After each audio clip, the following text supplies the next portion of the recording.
कुंभ यानी एक्वेरियस राशि का भविष्यफल, ये जो हमारा भविष्यफल है इसका संबंध खास तौर से बृहस्पति से है। जैसा कि आप जानते हैं कि बृहस्पति सबसे बड़ा ग्रह है और आजकल अतिचारी है, और ये 11 मार्च 2026 को अतिचारी हुआ है, और यह अतिचारी के मोड में चलता हुआ 2 जून 2026 कर्क राशि में प्रवेश कर जाएगा।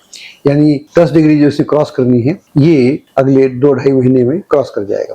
तो ये क्या करेगा, आपकी राशि से कि पंचम भाव में चल रहा है और ग्रह स्थिति क्या है हम उसकी बात करते हैं। सूर्य और मंगल आपकी राशि में है आज की डेट में, यानी आज की डेट से मेरा मतलब है मार्च में दोनों एक ही जगह पर हैं।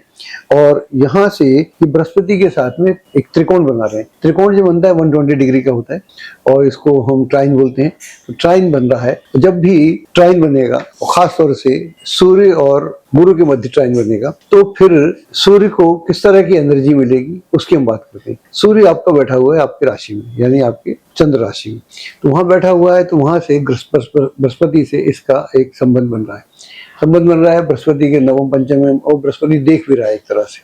तो देखेगा बृहस्पति, सूर्य का मतलब होता है उत्साह, सूर्य का मतलब होता है लीड लेना, सूर्य का मतलब होता है प्रथम, मैं सबसे आई एम द फर्स्ट, और मैं जो कह रहा हूँ, मैं जो करना चाह रहा हूँ मैं ठीक से कर पाऊँ। और ठीक से आदमी, सूर्य अगर अकेला हो तो वहां संभावना रहती है कि आदमी का अहम जागृत हो जाए, तो अहम जागृत हो जाएगा तो वहां दिक्कत हो जाती है। लेकिन जब बृहस्पति के साथ कनेक्शन होगा तो अहम जागृत नहीं हो बल्कि अंडरस्टैंडिंग जागृत होगी, एक क्लैरिटी जागृत होगी, एक समझदारी जागृत होगी।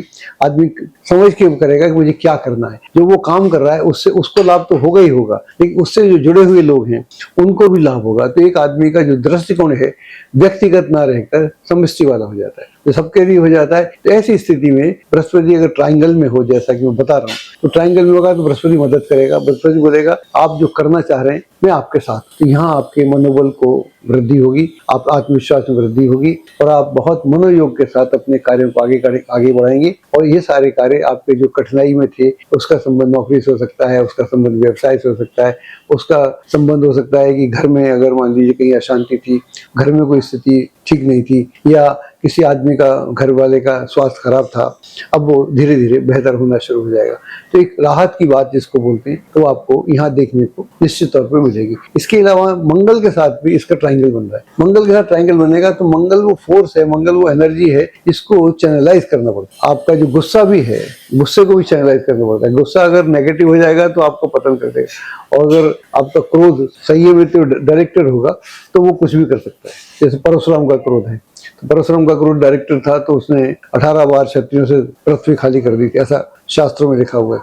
तो जब क्रोध भी संचालित होता है थोड़े काम करता है। तो यहाँ पर क्रोध से यहाँ ताल्लुक ये है कि जो कार्य आपके बन नहीं रहे थे, जिनको आपने काफी कोशिश की, लोगों को भरोसा किया, अब आप किसी का भरोसा नहीं करेंगे, आप बोलेंगे ठीक है मैं कर लेता हूँ, और आप कर भी लेंगे। तो ये इस तरह की स्थिति बहुत अच्छी स्थिति होती है, इसका आपको भरपूर से लाभ उठाना चाहिए। तो ये महीना आपका बेहतरीन रूप से जाने वाला है। अब हम बात करते हैं अगले महीने, हम बात करते हैं अप्रैल में। जैसे हम अप्रैल में आते हैं, 2 अप्रैल को आते हैं, तो मंगल जो है आपकी राशि से एकदम से द्वितीय भाव में चले जाता है। द्वितीय भाव चले जाता है तो द्वितीय भाव में जाकर ये मंगल यहाँ पर अच्छा है, और यहाँ पर सूर्य भी आपका 14 अप्रैल को आ जाता है, मीन राशि में दोनों आ जाते हैं।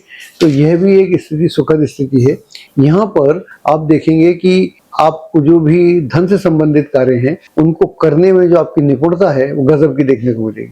And there will be lot of clarity कि आप क्या करना चाहते हैं, क्यों करना चाहते हैं। तो धन से जुड़े जो भी मसले हैं उनमें आपको सहूलियत प्राप्त होगी। इस दौरान अगर आप बैंक या किसी वित्त संस्थान या किसी और संस्थान से ऋण आदि प्राप्त करने की प्रयास कर रहे हैं तो उसमें आपको सफलता प्राप्त होगी। पारिवारिक वातावरण अच्छा रहेगा, आपकी इनकम में वृद्धि का योग बन रहा है, आपका प्रमोशन हो सकता है, व्यापार में वृद्धि हो सकती है, कोई नया व्यापार शुरू कर सकते हैं, वर्तमान व्यवसाय का भी विस्तार कर सकते हैं, और नौकरी में प्रमोशन की बात में बोल ही रहा हूँ। कुल मिलाकर यह एक अच्छा है। परिवार में एक सुखद एनवायरनमेंट देखने को मिलेगा और परिवार में भी मंगल कार्य भी संपन्न हो सकते। तो कुल मिलाकर इट्स ए ब्यूटीफुल मंथ, इसका आपको भरपूर लाभ उठाना चाहिए। अब हम आते हैं मई के महीने में।